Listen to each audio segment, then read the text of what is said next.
Let's be honest. You're not confused. You know what you should be doing. Study, practice, work on that thing that actually matters. But instead, you delay, you scroll, you overthink, you wait for the right mood. And at night, it hits, that quiet guilt. The thought, I wasted another day. You promise tomorrow will be different, but tomorrow keeps looking the same. That's the problem. Not laziness, not lack of intelligence. It's inconsistent action. Now, let's fix that step by step. Stop waiting to feel motivated. Here's the truth. Motivation is unreliable. It comes after action, not before it. Why this works? Your brain releases motivation chemicals once you start, not when you think about starting. How to apply it today? Pick one task. Set a 5-minute timer. Start badly on purpose. No pressure to finish. Just start. Most of the time, you'll keep going. Solution 2. Make the task smaller than your excuses. Big tasks scare your brain. Study for 3 hours feels heavy, so your brain avoids it. Why this works? Small tasks lower mental resistance. Your brain says, okay, I can do that. How to apply it today? Don't say study, say open the book, then read one page.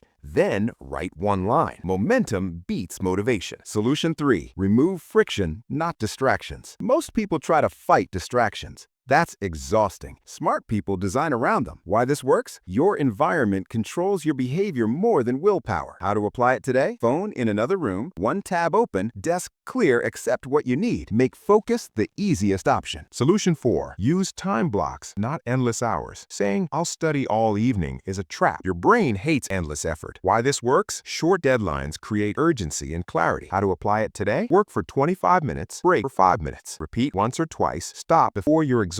Consistency beats intensity. Solution 5. Track effort, not results. This one changes everything. When you only track results, failure feels personal. Why this works? Tracking effort builds identity. You start seeing yourself as someone who shows up. How to apply it today? At the end of the day, ask, did I show up today? Not did I win, just did I try? That builds confidence fast. You don't need a new personality. You don't need to become someone else. You need systems that make action easier. Start small, start imperfect, start today. Because every time you act, even a little, you're voting for the person you want to become. And that adds up faster than you think. You've got this. Now move.